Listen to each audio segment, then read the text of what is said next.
Okay, this is a fairly ordinary two-body problem involving a 10 kilogram mass resting on a lab table with a small coefficient of friction, and then a mass hanging over the edge of a pulley. The pulley itself is assumed to be both frictionless at the axle bearing and massless, I would assume, which means that you don't have to worry about the rotational inertia of the pulley itself. The first question asks us to make a force diagram for the block on the table, the 10 kilogram block, and then actually the 5 kilogram hanging block as well. So I'll do that right here.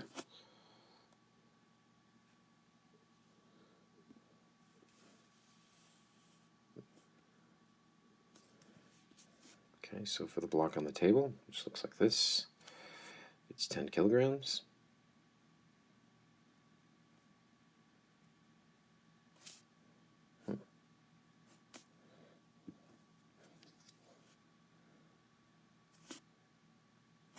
Typical forces apply, the force of gravity here. Pardon me, my stylus isn't working well.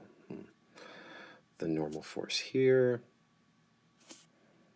A string is attached, so we assume a force of tension to the right, and because we have a coefficient of friction, a force of friction to the left. There's some debate over where to draw that force of friction. Should it be down here at the point of contact, with the surface up here drawn from the center of mass?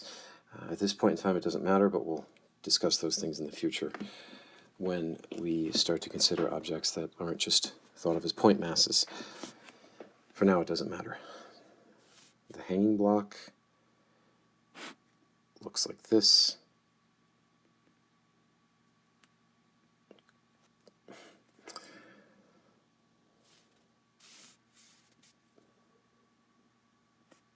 Gravitational force this way, which I'll just call, for this block, Fg prime, to distinguish it from the other force of gravity on the other block, and then the upward force tension. And it's important to realize that this and this are of the same magnitude. It's the same cable, after all. The string itself is assumed to be massless as well. So these two tensions are equal to each other. Okay, second question. Determine the value of the acceleration that the students will measure for the 10 kilogram block. That's the one on the table. Probably the best way to do this one is to use Newton's law twice, Newton's second law, once for each block, and we're going to write two equations. Let's do a 10 kilogram block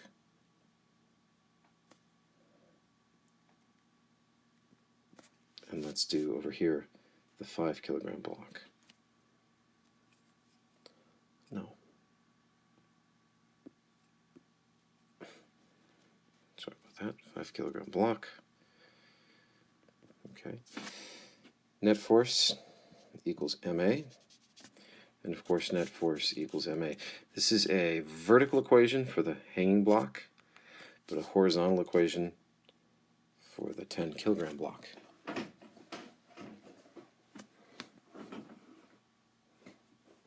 Oops.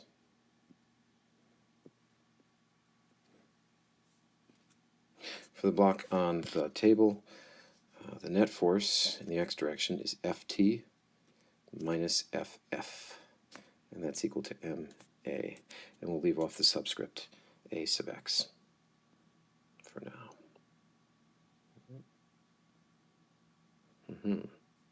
Let's see, can I write down here? I can. Okay. We can go a bit further with this, right, and write it as Ft minus mu times the normal force equals 10 for the mass times A. All right, and we'll come back to that and talk about that in a few minutes. And for the block that's hanging, we're going to choose the downward direction as positive in this case, since that's the direction of the block's acceleration. And I think it's very important, coming back up to the top, I think it's very important that you take a moment to think about that. You always want to choose the direction that the block accelerates in as the positive direction. If you don't do that, if you were to say make the upward direction positive, then Ft would carry a plus sign in here, but Fg would carry a minus sign, And we know that this block accelerates down, if it accelerates at all. And that would mean that the acceleration here, on this side of the equation right here, would have to also carry a negative sign since it points down. Most people forget to do that. They forget to make the value of the acceleration negative, and therefore I think it makes more sense to just take a moment as you're solving these problems to ask yourself, what direction does the block accelerate in? And once we've determined that, then we make that the positive direction, and A over here stays positive. If it's impossible to determine which way the block accelerates, then it doesn't matter. You can assume the wrong direction, but just make sure you stay consistent. So, for example, we had chosen, if it wasn't obvious to us which way the block accelerates, so we chose the upward direction as the direction of the acceleration, and we made that positive. Fine. Then the FG is negative, and we just have to remember to be careful to make the acceleration in the y direction negative as well. All right. Well, given these parameters, I would write this as mg minus ft equals ma. Plugging in numbers, this would be 5g. I'm just going to make that 50, since we'll use our acceleration of gravity rounded up to 10, minus ft equals 5a, like that. Okay, now let's come back and talk for a moment about the normal force on this block.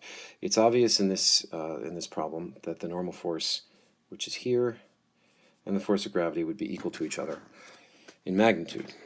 Now, they don't form an action-reaction pair. That's not what that is. That's not what that means. Newton's third law tells us that for every force there's an equal and opposite force, but that's not what we're talking about here. In fact, the reaction force to the force of gravity, which is the Earth pulling on the block, would actually be the block pulling on the Earth. That's not in this diagram because that's a force on the Earth. It's not a force on the block. And I think students make the mistake all too often of thinking that these two forces, the Fn and the Fg, are just somehow magically always equal to each other, but they're not.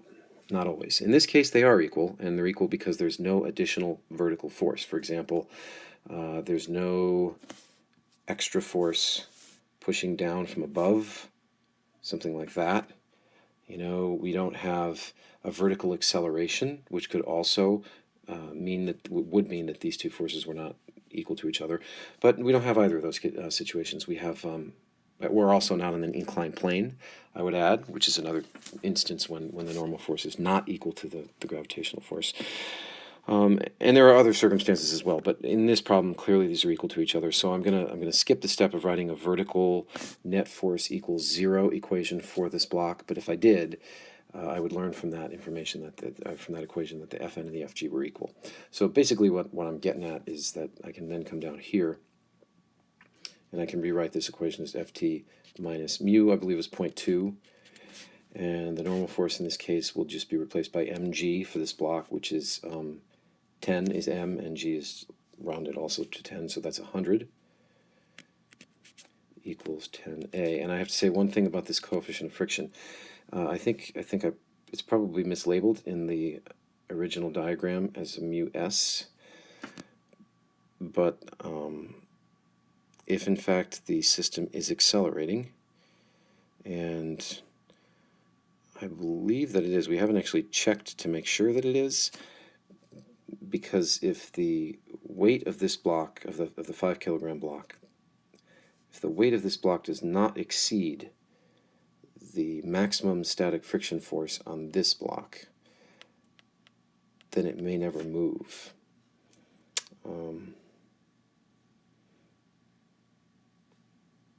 I believe that given the nature of this problem, that this is actually supposed to be a kinetic coefficient of friction of 0.2. That's supposed to be a K. Okay.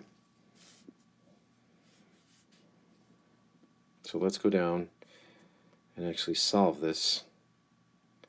So this was my equation down here. I'll put an orange box around it. And then here's my other equation. And I have two equations, and I also have two unknowns. The unknowns being f sub t and a. And even though one of these is a horizontal acceleration, that's this one, and the other one is a vertical acceleration, they equal each other in magnitude because they're connected by a string, and the string doesn't stretch, and the string doesn't compress. It stays the same length. The blocks stay the same actual distance apart, at least measured along the string. And therefore, For every meter that one block moves, the other block must move the same meter. For every centimeter that one moves, the other must move the same number of centimeters, and so on and so forth. So these accelerations end up being the same as each other.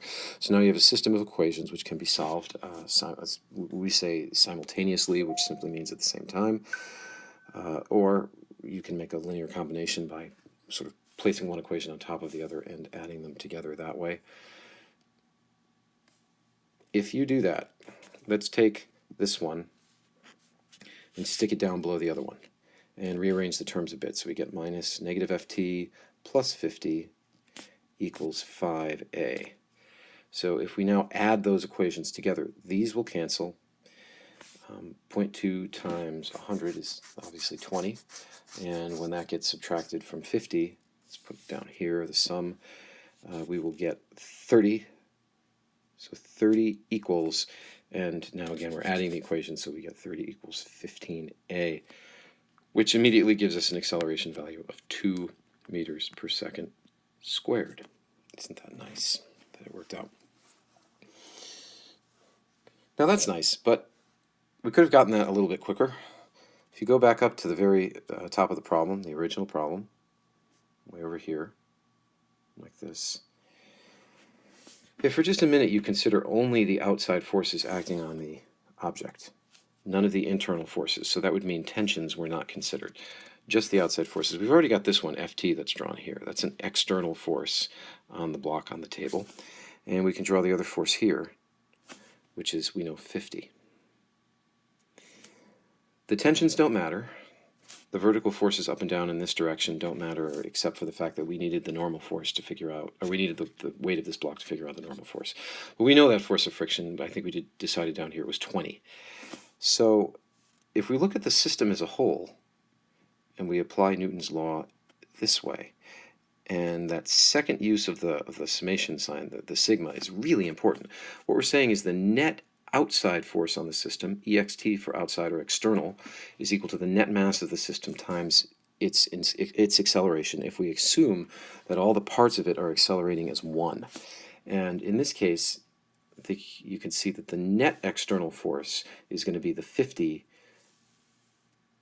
plus the negative force of friction, which in some sense they're fighting each other, as if gravity and friction are having a bit of a tug of war here.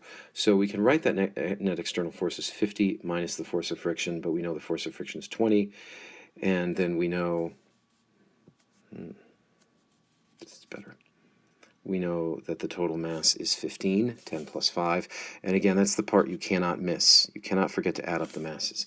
And this immediately gets us to 30 equals 15a, or a equals 2. And that's just terrific. Okay, meters per second squared.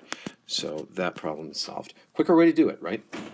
But since you had to draw the force diagrams anyway in the beginning, I think we haven't lost anything by doing it this longer way. Okay, moving on. So a third physics student reminds the students they were also supposed to measure the tension in the string, and then we have a bit of a disagreement about what can be done here. So you're supposed to decide which student is right or which student is wrong. One student says, no, you don't have to do anything because the tension is 50. Let me call your attention to this right here. The tension is 50 newtons. This is a trap. Assuming that the tension is 50 newtons would be incorrect. It's not 50 newtons. We know it's not 50 newtons because the hanging block accelerates down. We know that there's 50 newtons downward, and there's a force of tension upward, and if in fact that force of tension were equal to 50, I'll put a question mark right after that. If it were, then that would necessitate that the acceleration of this block was exactly 0, because that would give us a net force of 0. And if the net force is 0, the acceleration has to be 0. But we know this block is accelerating down, and it's downward, so we know that the tension force has to be less. In fact, less than gravity here. In my original drawing, I probably should have taken more care to see to it that I drew the gravitational forces longer in the first place than the tension force, because I was aware that this block is accelerating down like that. That's the direction of A. Okay, so this is a trap. Many students will, even after calculating the acceleration in part A or B, will still fall into this kind of gut reaction of saying, oh my gosh, the upward force on the block is equal to the downward force. True only if it's in equilibrium, which means it's either at rest or moving with a constant velocity.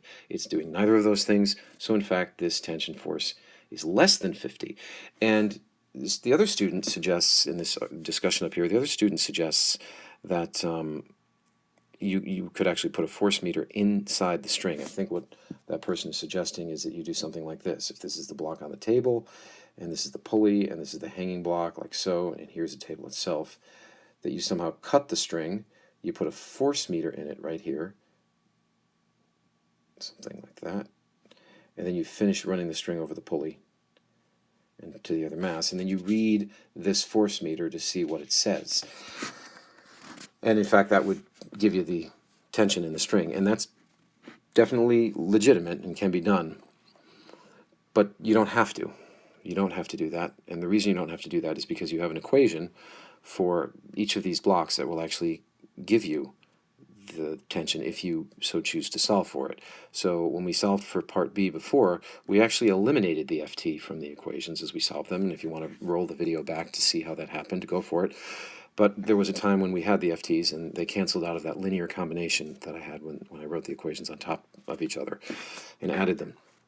What we could do now is we could take the value of the acceleration, which we know is not 0, but we know the acceleration for the system is 2 meters per second squared.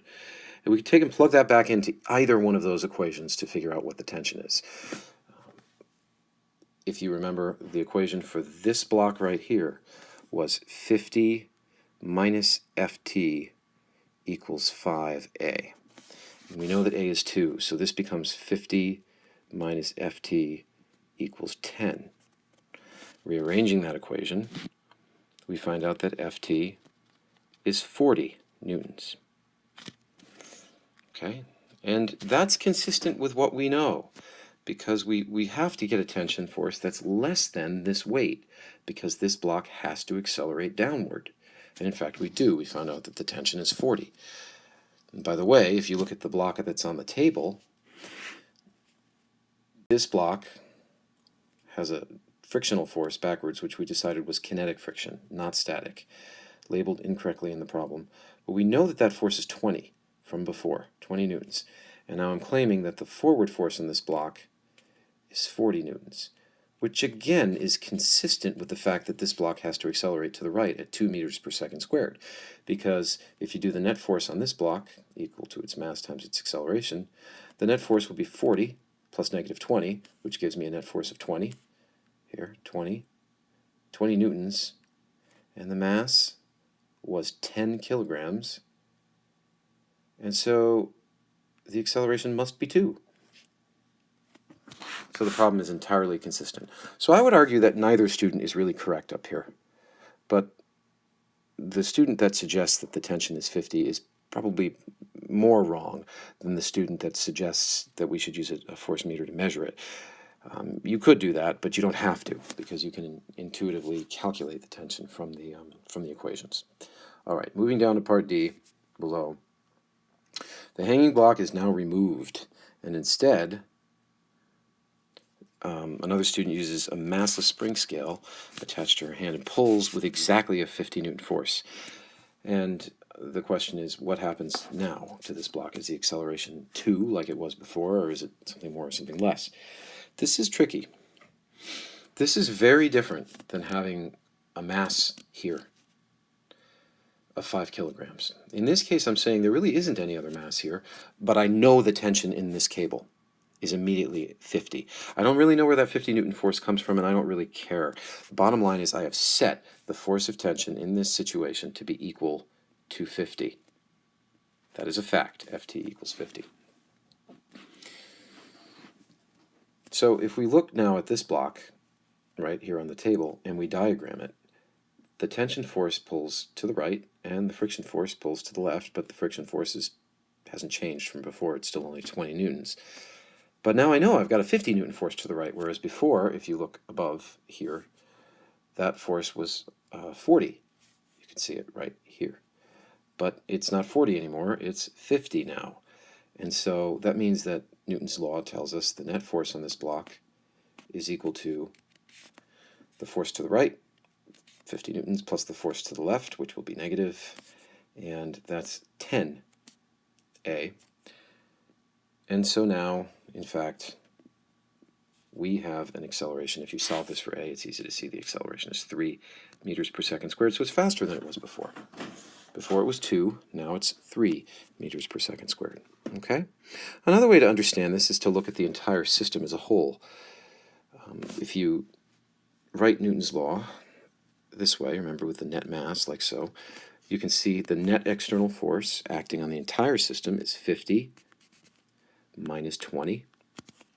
And the net mass of the entire system is now only 10. Before it was 15. Now it's 10. Okay, and immediately this replicates the equation we have down here, so you can see we're another way of thinking about this answer. So by removing the hanging block, we get a very, very different result. The acceleration goes up by 50% actually from what it was before. Good. Okay, moving along. Now this problem deals with two blocks being pushed from a force from behind. The blocks are in contact with each other. The first part of the problem says draw a force diagram for each block. And I'm going to go through this one pretty quickly, so here we go. I'll draw the diagrams right over down here, like so. Okay, so let's start with M1. So here's M1, the big one. It's receiving a force this way, F0. And since there's a box in front of it, a force in this direction, which I will call F1, 2, 1, 2, for the force over. You know what? Actually, I take that back. I'm going to choose to call that F2, 1. It's the force that block 2 exerts on block 1. So I called it 2, 1. And then I have the F0 applied force back here. There's some disagreement as to where this F0 should be drawn. Some people suggest it should always be drawn sort of off here, like that. And that's okay, you can do that, but it's not unacceptable to draw it back here, and I did that, okay? Remember, I'm working on an iPad, so sometimes my diagrams won't look as good as they would look on paper. Probably I should have the head of that arrow touching the back of the block. Even though I probably don't need these forces for the problem, I'm going to draw the other possible forces, such as the normal force. This time I'll draw the normal force from the point of contact with the floor, or the floor, like that. Later on in the course, we actually spend some time thinking about where the forces should be applied when we draw them. And since it's a contact force coming from the ground below, we would draw it from down there. And then the force of gravity, which is always drawn from the center of mass, mg points, or fg points down like that. And I don't have any other forces. It says here that his shoes experience friction, but the box themselves have no friction. I write it as a vanishingly small friction force, which means little to nothing. So that's a diagram for the first M1. Let's do M2. M2, the little block that's in front like that. M2 has its own normal force, Fn. I'll call that Fn prime to distinguish it from the one on the other block. And then it has an M2g, which will go like that. I guess if I'm going to be this picky, I should put M1g back on the original one, like that. That's a 1. All right. And then it has a force accelerating it to the right, which I'll write as F1, 2, the force that 1 exerts on 2. And here, at long last, is Newton's third law in action. This force and this force form what's known as an action-reaction pair. And when we say that for every force there exists an equal and opposite force, what we really should be saying is that when one object exerts a force on another object, that other object exerts an equal force, oppositely directed, back on the first object. It's a nice way of saying, or it's a long way of saying, that forces come in pairs, that a force is an interaction. It's not just one thing. It's a combined interaction between two objects. That is the nature of force, to be that way. There is no such thing as a force without a counterpart.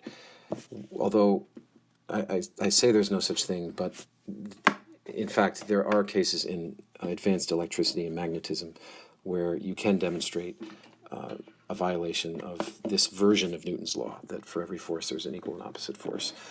It does turn out that in certain times in electromagnetic fields that you can create a situation where there isn't a reaction force to a force.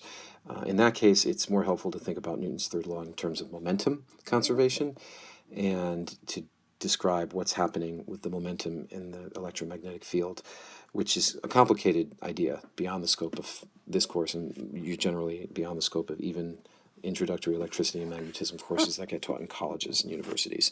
So for now, we say for every force there's an equal and opposite force. Getting back to the problem after that tangent, these two forces are equal in magnitude to each other. Okay, and that's going to be important. So we're just going to call them one force. I'm going to label it. I'll just kind of adopt the convention that, how about if I call it FC for contact force between the blocks. Really what it is it's a normal force. Remember the word normal means perpendicular, and this force is exerted perpendicular to these surfaces, so it is a kind of a normal force. A horizontal directed normal force, but a normal force nonetheless. Those are equal. So you probably know where I'm going to go from here, right? It's time to start using Newton's second law without even reading the problem. Although the problem does say, if Jack applies F0 to the larger box, which in turn pushes against the smaller box, determine in terms of F0 the other relevant variables, how hard the front box pushes on the back box. So we're looking for F2, 1 or F1, 2. It's the same magnitude force, and that's what we're trying to find. All right. So without getting too confused here, I'm just going to sort of set about writing out Newton's second law. So net force equals M1A. This is going to be the big block, and then over here on the other side of the screen, I'll do F1 equals M2A, like that. Okay, so for for the net force on M1, we have F0 plus a negative, and I called it FC, which is really what we're looking for, equals M1A. For this other box, I simply have FC pushing to the right, oops, and that's equal to M2A. Okay? So now I want to solve for FC, which means that I think my best approach is to eliminate A from these two equations, or it might actually be easier mathematically to just eliminate FC and then go back and figure it out. In other words, take this and substitute it in for FC so that this equation, this first equation on the left, becomes F0 minus M2A. Let me fix that. So F0 minus M2A equals M1A. And then rearranging this equation, I'm going to jump down here below the next question, which we're going to end up solving anyway in the process. So this can be written as F0 equals M1 plus M2 times A. If you bring this term to the other side and factor it, etc., which you get this, which makes a whole lot of sense, because if you consider this thing as a system, you're dealing with the net external force from the outside. Remember, there's no friction. The net mass and the acceleration. It's as if these blocks are one.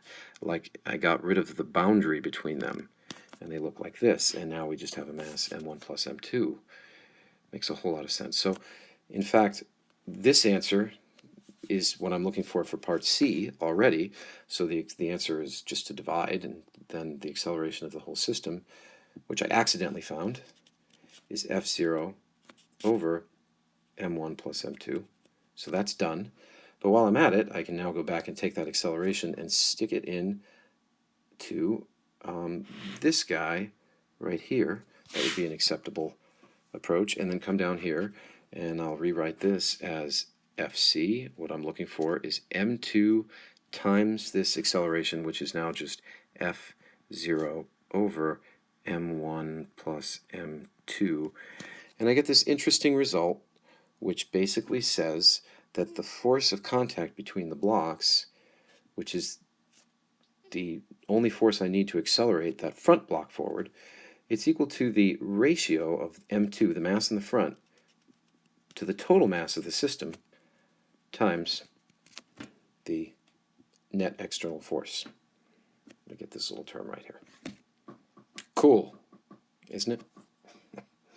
All right, the last part of this question, oops.